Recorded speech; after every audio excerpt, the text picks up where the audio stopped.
They were fun to work with. Thanks. Yeah, the lady who did it was really, really talented. She likes to work with females. Oh. And she's really great at like just pulling out things from you. And so anyways, awesome. Yeah. That's awesome. Okay, so, and Patrice, let me just make sure that I'm saying this correctly. It is Patrice Matamoros. Correct. Yep.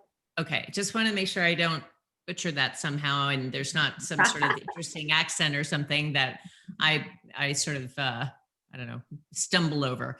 So that's nice and easy. I can do that, no problem. Okay, yep. Here we go. So we're on a smile and then we'll start.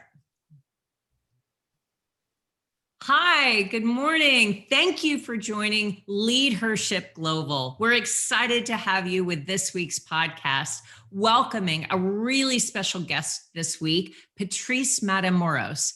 And Patrice is going to be talking to us about a subject that I think we have all struggled with before, how to stand your ground for win-win negotiations. You know, negotiations can be one of the most challenging aspects of leadership, no matter what the nature of the discussion is, whether you're an artist or you're a freelancer, an executive, or part of a Fortune 500 company, having sharp negotiation skills is absolutely critical for your career. Training in the art of negotiation and learning how to stand your ground actually creates a broader path for the road to financial and professional success. There will be times, of course, when you have to admit defeat, you have to back down, and you have to make best of the situation. You won't get your way every single time. But by standing your ground initially, you have the opportunity to show your character and communicate effectively your thoughts, your position, and your concerns. You may be negotiating $1 million contract, an improved benefits package, or even negotiating with your toddler over fashion choices. But no matter what you're discussing, practicing a few techniques can help you navigate smoothly, even through the most difficult negotiations. To help us learn how to stand our ground in any kind of negotiation, please help me welcome Patrice Matamoros. We're so excited to have Patrice with us today and to talk today with us about how to stand your ground for win-win negotiations. We're thrilled to have you with us, Patrice. Serving as the CEO of the Pittsburgh Three Rivers Marathon, she applied her talent and business acumen in sales, community building, and strategic planning to grow P3R into an $8 million lifestyle organization that generates $13 million in economic impact today. Her ability to create long-term partnerships helped build key relationships with companies like Dick's Sporting Goods, Brooks, GNC, the Pittsburgh Steelers, and the Pittsburgh Penguins, and let's not forget about the Pittsburgh Pirates, among others. Her unbound approach to community is also included in cultivating relationships with charitable organizations, which led her to assist nonprofits in developing new revenue streams and increasing funding by creating a sales platform within the marathon space. Balancing doing good and driving results has helped her establish a consulting firm focused in supporting various lifestyle brands and nonprofits all across the US. Please join me today in welcoming Patrice Matamoros. Thank you so much. I'm so excited to be here and I'm looking forward to our talk together. I think that it's fantastic what you guys are doing, and thank you for including me in your podcast. We're thrilled to have you, Patrice. So I'm going to just jump right into, the first question. And I loved hearing about your journey, but for our listenership, tell them a little bit about your journey and what led you to have such passion around holding your ground for win-win negotiations. So my journey began with, I worked with a division of Ford Motor Company and rose fast through the ranks at Ford in a major sales position, and then ended up having kids. I had 3 kids, and I'm kind of person who says, okay, I'm doing this and I'm going to just do it, right? So I had 3 kids in 4 years and worked in nonprofits. That was one way that I could volunteer, keep my skill set honed, because I chose to stay at home with them. And then I got involved with all of these different fundraisers, primarily women and children's organizations. and ended up in Pittsburgh, Pennsylvania, and put together a really large scale event with the Rockettes. And it was for foster children. And that was kind of where I got my start. But then I continued to fundraise, and I volunteered for 10 years while my kids were in school. Then I got asked to put on the Dick's Sporting Goods Pittsburgh Marathon, and it was a nonprofit. It had not been formally like put together yet. And so there was no money at all. So I used my credit card to start the marathon. There had been a hiatus for the last 5 years. And some former board members had said, "Hey, Patrice, would you like this opportunity?" I was a runner in college. So I was like, oh my gosh, it's like a dream come true. And I said, absolutely. And they're like, "Well, we don't have any money to pay you." And I said, "That's okay, because I'm a salesperson and I'll make the money." So I went about my merry way that first year, and ended up, I needed to raise $1 million in less than a year. Was able to do that. And then we sold out the event at over 10,500 the first year. So it was a really successful event, but we needed to, build that event and learn. And now today that organization is at over an 8 million annual organization, and it has a really strong team of 30 people. And we have partnerships all over the globe doing event management, primarily in the city of Pittsburgh. So. Wow, Patrice, what a story. And congratulations. I tell you, the one thing that really strikes me listening to you is the confidence that you have to have in your own skill set and your own ability to say, it's okay that I'm not being paid and I have to bootstrap this with my own credit cards, because I believe in my ability to sell, to create a whole groundswelling of support around this event. And I know that I have the ability to drive revenue for this. I have the opportunity to negotiate and to sell in a way that creates fans for this new event. So congratulations, that's amazing. And I've heard that knowing exactly what you want from the negotiation is absolutely the first step. So knowing the boundaries within which you will or will not settle, and exactly what your desired outcome is job number one. But I would also argue that doing your homework and remembering that knowledge is power, it may be actually the very first step. So in order to feel really confident in your proposal and put weight behind what you're saying, you need to back that up with knowledge. Making sure that you put enough preliminary preparation into those negotiations and into that selling situation before your meeting, to ensure that you aren't caught off guard with any tricky questions. So knowing that you bootstrap this event, and knowing that you were the one that had to be really the catalyst of support for this event, how did you prepare for this conversation? You entered into some really tough negotiations, like with the Pirates and the Steelers. How were you able to rethink your strategy and really develop a winning strategy to create that groundswell of support for this brand new event? So I think it's really important to note, although I was really successful, I did fail in the beginning with one key negotiation. So I kind of wanted to give you a little bit of background about one that didn't go well, and really kind of how that changed how I went about working with the next people. So one of the negotiations that I needed to have in the first year is, of course, a marathon takes up 26 city miles. And I wanted to be able to run the course near the Steelers and the Pirates stadiums, because runners it's just an iconic area in Pittsburgh. It's flat, which is not like Pittsburgh. It's along the riverbed. It's beautiful. And so I walked into the Pirates meeting, and the Steelers too, bouncing in all excited because I'm going to do this marathon and this is what it's going to be. And I said, "So how are we going to work together?" And they looked at me and they said, "We're not." And I thought they were joking. So that negotiation from there went really downhill. But I think that is a key thing that you have to think about. You're going to have these things happen to you in business. If you're going to be successful, you're going to fail. So what I did was I after I learned that they weren't joking. I wasn't able to run on the North Shore. I wasn't able to put the runners there. But what I did was I look at a long-term approach, right? So that was the first meeting that didn't go well. So I'll just get another meeting and try to figure out what I need to do that's different so I can run the next year next to the stadiums. And so by doing that, I put a plan together. And I think you have to do this when you're negotiating with anybody you're negotiating with. You really have to lay out a plan.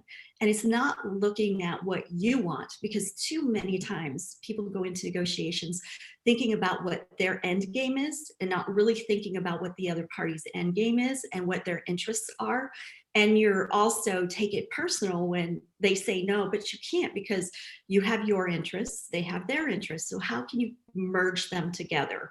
And so one of the things that I did was I continued to send updates to the Pirates. I put myself in positions where I would get to go and meet with the president of the Pirates and the Steelers. And I asked for meetings so that basically I worked that relationship for the next year so that they would say yes.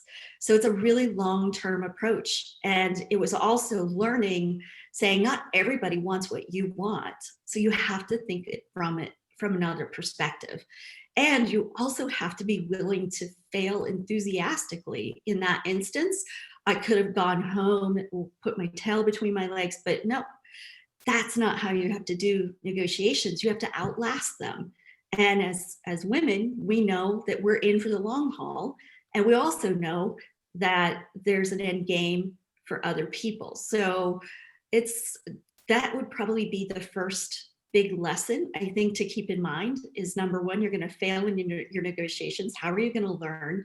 And when they say no, I just would collect no's. That's how I kind of went into it. Oh, got another no. And it became kind of a game. So that is like just the tip of negotiating strategies. And it's a very basic strategy. I love the fact that you are, advocating for not being totally crushed after your first no, because it is the long game, as you said. And I think so many people, especially in sales, Patrice, can just resonate with that oftentimes the first no is not the end of the conversation. And maybe the third no isn't the end of the conversation, but it's coming back in a thoughtful, meaningful way to keep the door open to those discussions that sounds like it led to a lot of success over the long term on your behalf. I think that can resonate with a lot of the listenership, because many of us, whether it's selling ourselves or selling a product or selling an idea at work, we'll often get told no the first 1, 2, 3, sometimes 5 times before we're repositioning and re-strategizing to potentially sell the concept a different way. But that being said, as you're getting those no's, or you're in the negotiation even, once you get to sort of that mutually agreeable, like sort of concepting stage, staying calm and level-headed is really very, very critical in any kind of contract negotiation process, or even partnership development negotiation process. But naturally, just because of the nature of people viewing them, I think, as a win-lose type of situation, these things can get quite heated. People have passionate thoughts and desires on either side. And it's important for both parties to really be trying to work on something that comes to agreement for everybody, where they really are creating winning strategies, like you said, knowing what the win for the other side is and helping that other side get there. And then in order for the people that you're negotiating with to respect your viewpoint and consider your request seriously, you totally have to remain unemotional, remain calm and collected. And so I know you once walked into a Planet GM and earned the $50 million business of the AFL-CIO. So how did remaining calm in that situation help you with that really tough negotiation? Well, that was a huge deal and when you have a deal that big, you usually have a team of people. So I can't take all the credit for the negotiation of that, but being part of the team as you're walking through, several months, if not a couple of years, that you're working through how you can get this deal and what can you do. And you get to the point where you start pitching it, and we're in the room pitching it, and they just shut us down as fast, they shut us down as fast as we would pitch. And so what we did was we always role play before we go into these giant negotiations. And so we would role play questions. So I had a series of questions and my counterparts had a series of questions. And so we didn't get hung up on the no. We just started asking questions to figure out how do you get back in there and get in the game again, because we were there and now they just shut us down. So when we go into those meetings too, we give each other, you kind of put yourself into character, right? Think about a movie where somebody was negotiating. Think about somebody being stoic and calm and cool and collected. And that's who you become for that negotiation. You're an actor filling a part and doing a role, right? And you have your questions. And during the questioning phase, when they told us no, we learned that their plants, and that it was a multi-million-dollar sale with the major equipment in there for all their plants in North America. So we were asking through questions, and we found out they had a huge problem. They had this equipment that they were renting, and they had no idea how much the equipment was. They had these, as far as what was being utilized, what wasn't. And that was the hook we needed, because we were like, okay, how about this? In conjunction with the sale and the contract for major equipment throughout North America, what if we went in to every single one of your plants and we did an internal audit and inventory of what equipment you had, what type of shape it was in, and we performed that audit so you could see, we could save you probably millions of dollars just through the audit. But that's what we'll do as part of the deal. That was what sold the deal. The deal was not equipment. Anybody can provide equipment. We provided a solution to a problem that they had. And in hindsight, I mean, when we went through those plants, we found millions of dollars in the first year worth of equipment that had been sitting there, not being utilized on rental agreements, that they were paying for that equipment over maybe 12 years. And it was rusted, it was in the corner, nobody even knew it existed, but they just automatically paid for it. So that is kind of where you really need to do your work and not be hindered by a no. And you need to be able to rebound after your no to figure out what's next and where's that hole that I can get in. It's a strategy in which you're looking for that opportunity.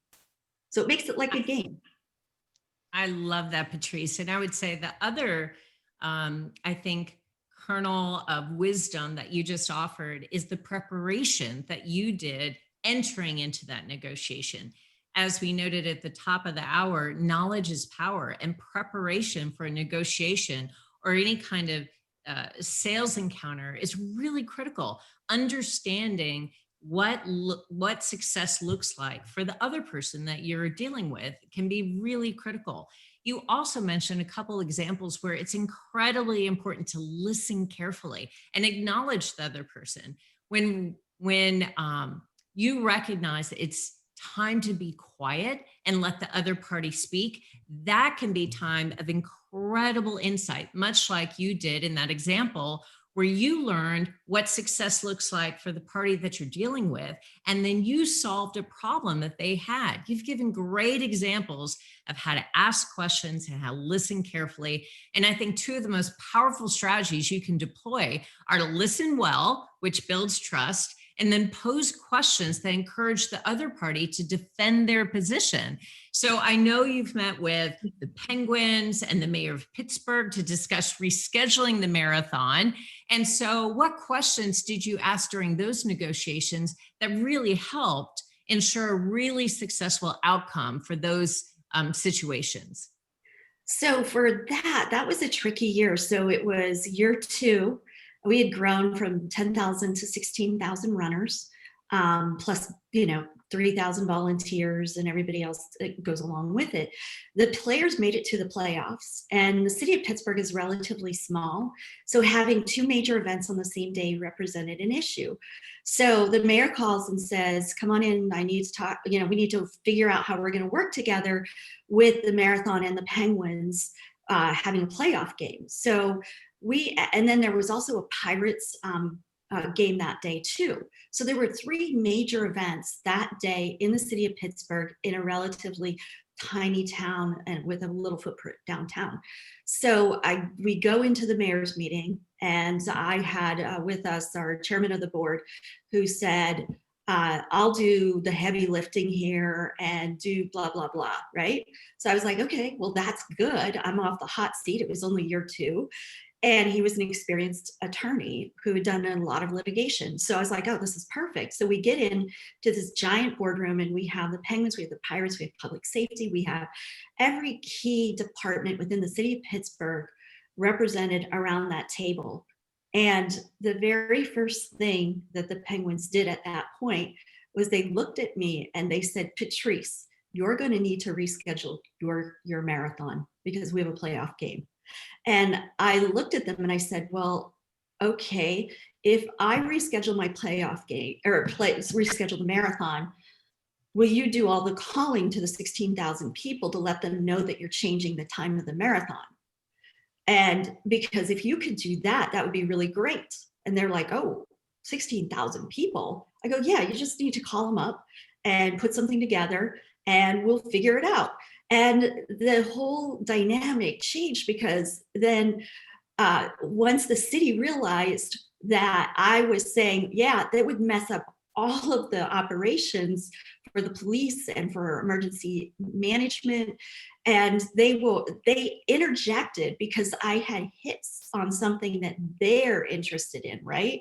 And this is something that's public safety. And they're like, whoa, Patrice, nobody's going to call anybody.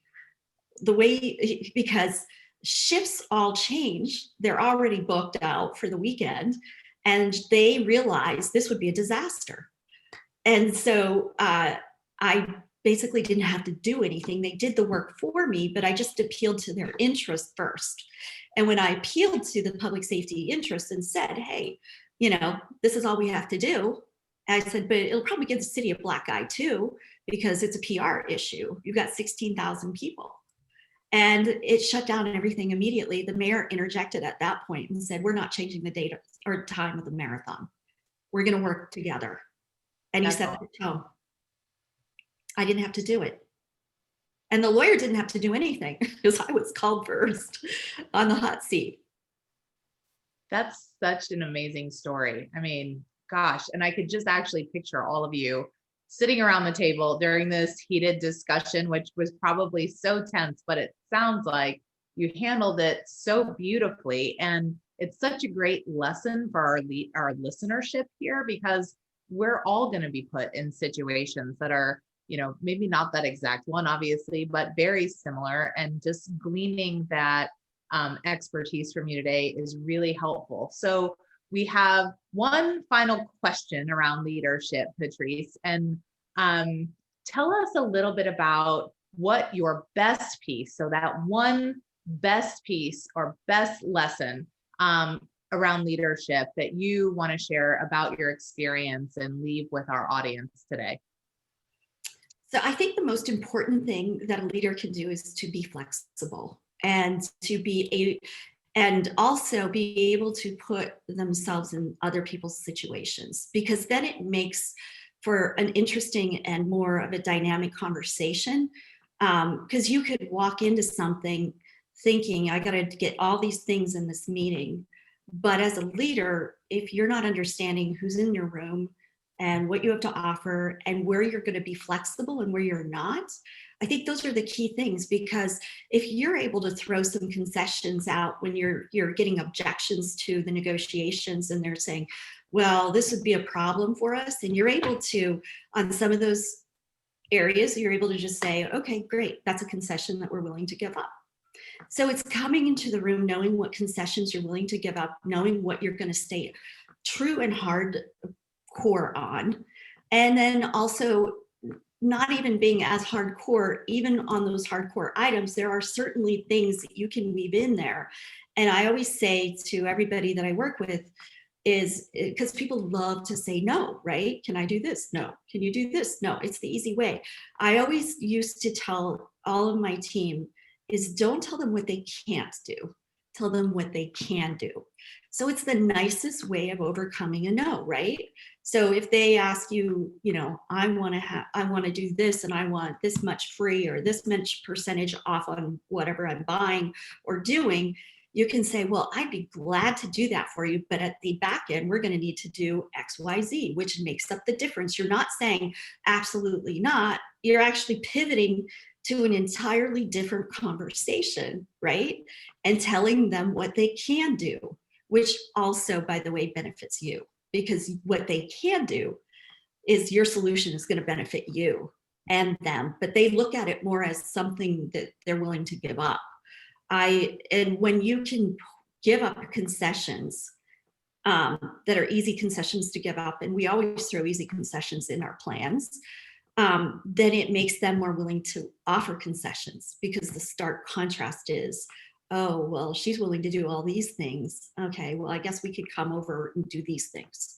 And then it's just pivoting and looking for the holes in what you're doing, right? You get objections and okay, this is something that won't work, but what if I creatively restructure it, push it back on them and say, this would work really well. How about this? And so it's really being on top of what you're doing and understanding how people's minds work and really looking at what their interests are and not coming into it saying, oh, I'm a nonprofit and you should just give me money because I do good work. No, there's always a benefit and there's always value that you're going to deliver as a result of that deal. So yeah, so I guess that would be it, is know your room. Don't tell them what they can't do, tell them what they can do, and know ahead of time how to rephrase those different aspects. And also, I always say you always have to build rapport. I never go into negotiations only with me. I bring a team, and every person on the team has a rapport, has a role in the meeting and the negotiations, because during your meeting, you may see one of your team members having a better rapport with certain key people on the other side. And when you get that signal, then it's time for you to let that person take over, because they obviously have the rapport and are building something. And it doesn't matter who gets the credit if you get the deal, right? So it's not putting your ego in the way.